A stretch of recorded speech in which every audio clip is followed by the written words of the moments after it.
welcome back to Clothesline. My name is Oren and this is our AEW NXT review entitled The Wednesday Night Wars. In case you don't know, here's how it goes. I'm going to talk about 5 things that happened on AEW Dynamite, and I'm going to talk about 5 things that happened on NXT. Give a little summary of both shows, and then I'm going to decide who won it for this week. So let's start things off with AEW.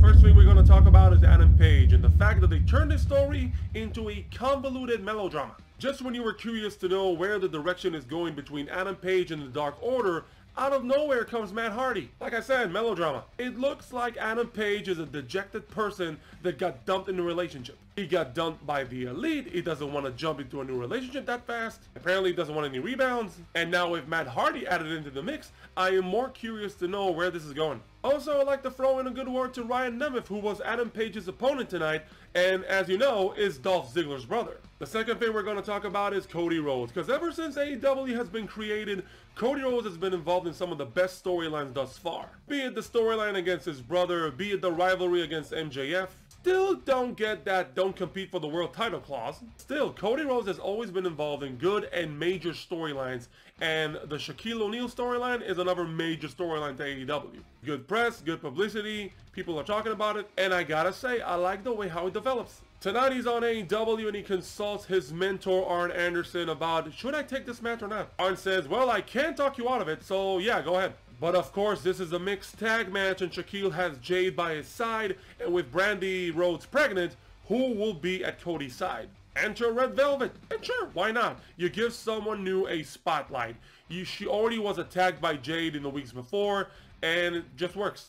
The next thing we're going to talk about is the match of the night as Dax Hardwood took on Jungle Boy. And just by being in the ring with Dax Hardwood, Jungle Boy has elevated his game 10 times fold. A great performance by both men, and like I said, match of the night as Jungle Boy is able to beat Dax Hardwood with a submission. Well, it looks like the day's been saved again thanks to Jungle Boy. That match right there built Jungle Boy to be a major star. He had his first jump start when he had that 10-minute draw match against Chris Jericho, but this match elevated him even more. And once again, FTR proving why they are the best tag team, the best heels in the business, as they cut off Luchasaurus' mask. I mean, they cut off the horns. I mean, this is just amazing heel work by FTR, between kicking down the ice cream cart of the New Day and sewing down the horns of the Luchasaurus mask. They're just brilliant. The next thing I'm going to talk about is AEW's women's division. And I gotta be honest and I gotta be frank, there's a lot of problems with AEW's women's division. The problem from the women's division doesn't stem from the division itself. The AEW women's roster is one of the best rosters in the world, but they don't know how to book them. They barely give them any spotlight on the show. You barely invest in storylines. Not to mention that women's matches throughout 2020 were about less than 5 minutes long. They deserve more and a lot better than that. And it looks like 2021 is going to be a little bit different. Tonight we got a match between Britt Baker against Shayna, and it was a good match. It was a good match, it got proper time, and then in the end of it, after Britt Baker won, Thunder Rosa came charging in. And of course, they will face each other next week at Beach Break. After that, the Women Eliminator Tournament that is about to begin, they're in the right direction. And the fifth thing I want to talk about AEW tonight is about the main event. The main event brought us an 8-man tag between the members of the Dark Order taking on the Good Brothers and the Young Bucks. And it was a good match. It was a good showing. Afterwards, of course, they progressed the storyline of the infeuding between the Good Brothers and the Young Bucks. Young Bucks, of course, insinuating that maybe the Good Brothers are going to take part in that Battle Royal next week and maybe face him for the titles. When out of nowhere, Jon Moxley comes in charging in with Rey Fenix, and they attack the Good Brothers and the Young Bucks. Afterwards, Kenny Omega tries to charge in on Jon Moxley, who nails him with the Paradigm Shift. It's a good feud. I can't wait for next week, but I have a lot of problems with the whole Bullet Club reunion thing. There's a lot of problems when it comes to booking and rationality-wise. First off, you have a ranking system. Why do you have a Battle Royal next week? And even if you do have a Battle Royal, why do you have teams in it that are not ranked between 1 through 5? And to top that off, then you have the Young Bucks enter that Battle Royal, and if they win, they get to choose the contenders, which again diminishes the whole ranking system. But besides that, fine, if I let that slide, then you're telling me that maybe the Good Brothers are going to be in it? And I truly ask you, does this feud really need the tag team titles to be involved? Wouldn't it be better if a different tag team were tag team champions and then you can develop two major feuds? One with the imploding Bullet Club, the other with, I don't know, maybe FTR and Private Party. I'm just throwing names, but the thing is, you're focusing everything on the Young Bucks and Omega, and I don't think it's right. There are a lot of things that I like about AEW. Booking wise, there are some things that I don't like. So that was AEW. Let's see what happened on NXT. The tag team division on NXT is exploding right now with both Dusty Classics and of course some developments inside the division itself. Speaking of the Dusty Classic, we had two great major tag matches in the men's division, and the first one was MSK taking on Killian Dane and Drake Maverick. And I like MSK. I like them ever since they were the Rascals. I'm glad they came to NXT. Still don't know what the initials mean, and it's driving me insane. But nevertheless, they had a good showing against Killian Dane and Drake Maverick.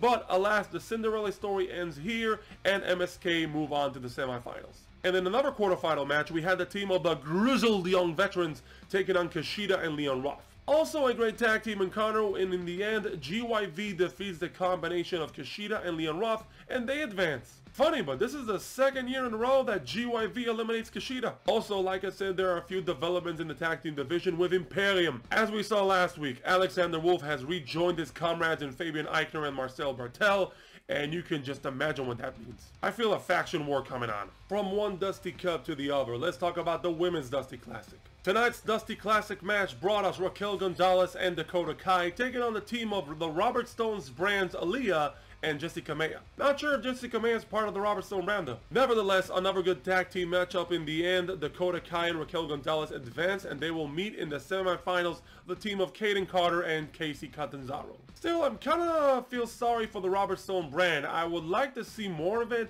and see it progress somehow. The next thing we're going to talk about is the Cruiserweight division, because tonight we were supposed to get a championship match between the Cruiserweight champion Santos Escobar taking on Kurt Stallion, but Kurt Stallion got jumped backstage by Legado de Fantasma. William Regal is upset. He is furious. He comes to confront Legado, who say they had nothing to do with it, which of course you don't really believe them, but he says that next week a match will happen and we'll get that match next week. Another interesting note from that segment was that Santos Escobar found a card which looked similar to the cards that Scarlett Bordeaux uses. So we're gonna get Karrion Kross dismantling Legado de Fantasma? From there, we gotta talk about the title picture in the women's division in NXT, and it looks tremendous. Toni Storm comes out, cuts a promo on Io Shirai saying that she wants a title match against Io. From there, they began to fight and scuffle when Mercedes Martinez jumps in, and then all three women beat each other up until Toni Storm stands victorious. She stands victorious, she's posing with the title, and yes, give me a triple threat match between all three women. And our fifth final thing we're going to talk about is the main event. Tonight's main event brought us Kyle O'Reilly and Finn Balor taking on the tag team champions of Oney Lorcan and Danny Burch. And it was a good match, good solid match, technical match, a very gruesome match, and in the end, the tag team champions lose clean. Yeah, they lose clean. Kyle O'Reilly made Danny Burch tap out. And I hated that decision. I mean, why make the tag team champions look weak? Couldn't they have lost in a DQ? All of this to progress the respect rivalry between Kyle O'Reilly and Finn Balor? So those were both shows, but the question is, who was the better show? Overall, both shows put up a great lineup for tonight, but my pick is AEW. Making your tag team champions lose clean in the main event when the winners of the Dusty Classic get a shot against the tag team champions?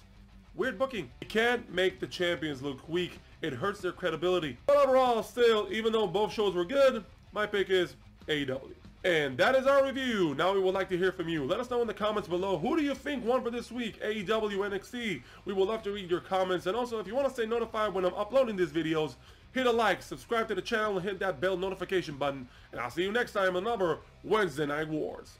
Thank you for watching.